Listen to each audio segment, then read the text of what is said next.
Hey, what's up everyone? Tim here from Everyday Tactical Vids, and today we're looking at this, which is a new knife from Work Tough Gear. It's a companion knife and it's called the Klapachie. So I'll show you there on the back, and I'll zoom in on that so you can see what it looks like.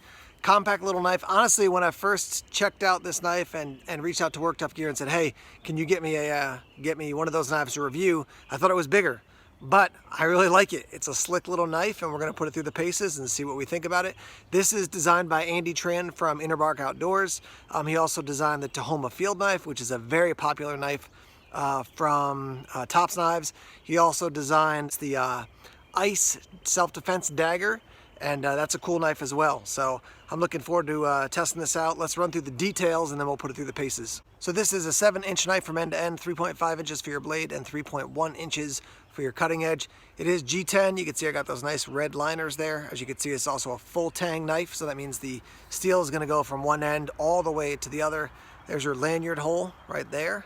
SK85 for the steel, Rockwell hardness of 56 to 58 as far as the rating. You do have that hole up there, and I'll talk about that a little bit more in the latter part of this video. It does have that kind of splatter finish, which let me see if you can see that. Yeah, you can see that's kind of cool. It is a saber grind with a convex edge. 0.098 inches thick. It is a 5-ounce knife, and with the sheath, it is a 6.4-ounce knife.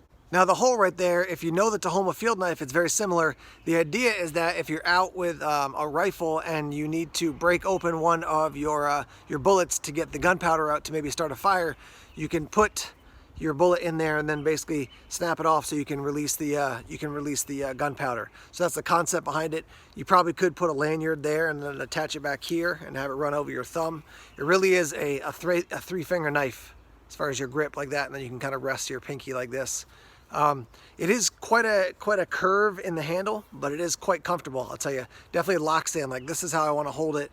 Definitely feel like I got good control. I can also choke up a little bit and put my thumb there and do some push cuts with that, as far as you know, what it feels like in hand. I haven't used it yet. It's brand new out of the box. So we're going to test it now, and then I'll have some more long-term use, and then I'll certainly report it in this video. Let me show you the Kydex sheath now. So there's your Kydex sheath. Nice solid lock-in, so you can hear this click. So a little bit of a rattle, but not much. You can see your thumb ramp there. It does come with an ulti clip. I actually lost the little O-rings that they give you when you attach it, so it's got a little bit of looseness, but that's my fault, not theirs. And the idea is you can pop that in, and you can certainly carry it on a belt, but like a front pocket carry is definitely an effective way to carry a knife like this. All right, so I do have to make a fire. My family and I are gonna have a cookout right here. So I'm gonna cut up some of this cardboard that I'm gonna burn. So let's see how this guy works, just doing some of that general processing of something like cardboard.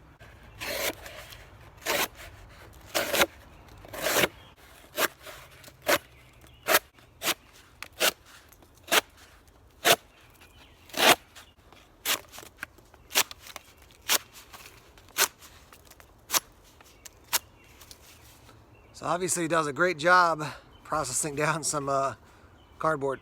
Now obviously a knife like this is not built to be batoning stuff, but let me just show you that it can. This wood already has a little bit of a crack in it. So I want to split this open so that I can do some feather sticks. So let's bust through this with the Klapachie.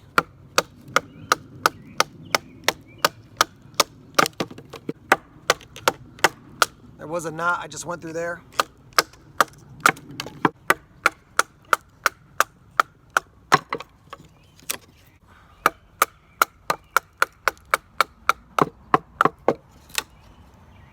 Let's get some feathers now for our fire. Oh yeah, right off the bat. Some nice tiny little feathers there.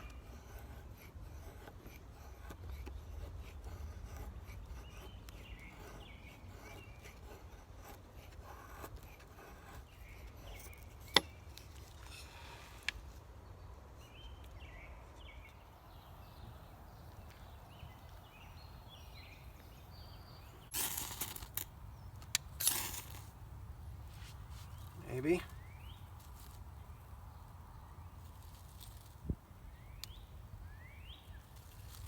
Oh, that one out.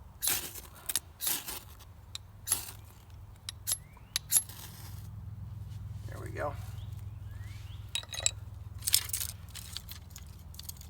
This wood is definitely a little bit damp here. So some of the wood I split up using the Clapacci as well.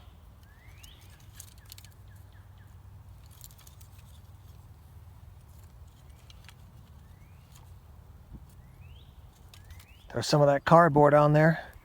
I know for some bushcrafters they would say I'm cheating, but right now it's all about getting a fire going so we could cook dinner.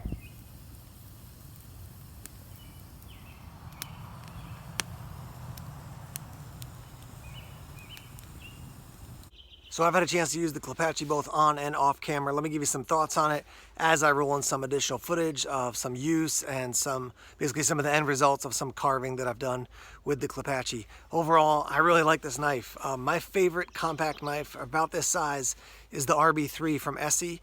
And this has some similarities and some differences. First I'm going to note is that big wide blade I think is going to stand out to people. It does offer a different bit of functionality. I think in particular if you're doing some food prep around camp, it does you a lot of kind of scoop things up with it. And then I actually, when I was using this the most was one of the first days, and I was making fire on camera here, and I needed to baton a bunch of even just small pieces of wood because it had rained so much, it was wet, and so I was able to bust through the wood quite easily. You can see the spine there is pretty beat up from the fire steel and also from batoning, and you can definitely see the use that's on the blade on both sides there. But this thing has held up really well. I haven't had the need to or the desire to put a lanyard in that hole, but I'm sure it would work just fine if you wanted to throw one of those on there. I didn't mention this before, but it does have that nice little choil, so you can sharpen it all the way down to the end of the cutting edge there, which is really nice. Now the handle is a bit different, with that kind of scoop shape, but I do find the way my hand rests, it really locks in nicely. It's got a different feel than like the Tops Tanimboka Puko, or like I said, the RB3, which is more of a standard straight handle.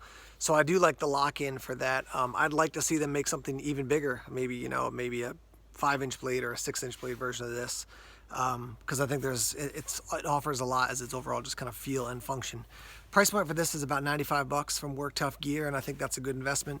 SK85, as I've said before, I've used a bunch of their knives that are in SK85, and the steel's worked great for me. And this thing, even after quite a bit of aggressive use, is still nice and sharp. I don't know if you can hear that, but it's definitely catching on my my thumb there as I'm testing out the sharpness.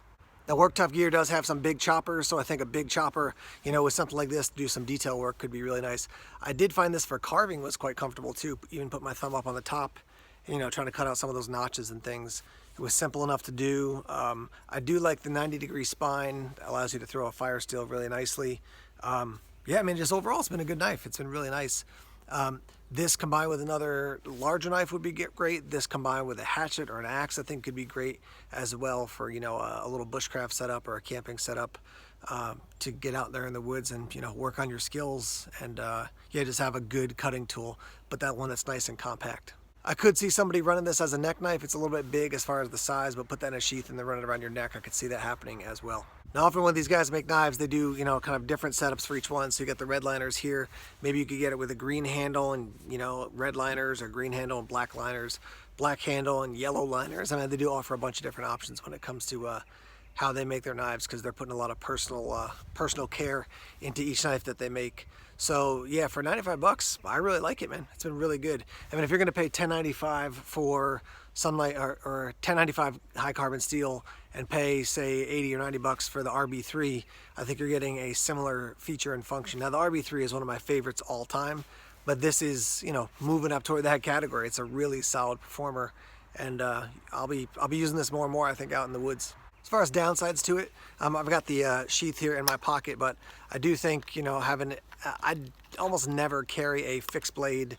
I only carry a pocket knife, with a little pocket clip in my front pocket. So I would like to see this come with maybe like a Blade Tech Lock or some sort of loop system so you could put it on a belt. So I think that would be nice as well. But, I guess maybe you could add a little bit of length to that handle if you wanted to make it get a little bit more of the pinky on there. But again, this thing worked great for me, and like how I have it locked in my hand right now feels really good. Like it's locked in, it's solid, even if I put my thumb up on the top.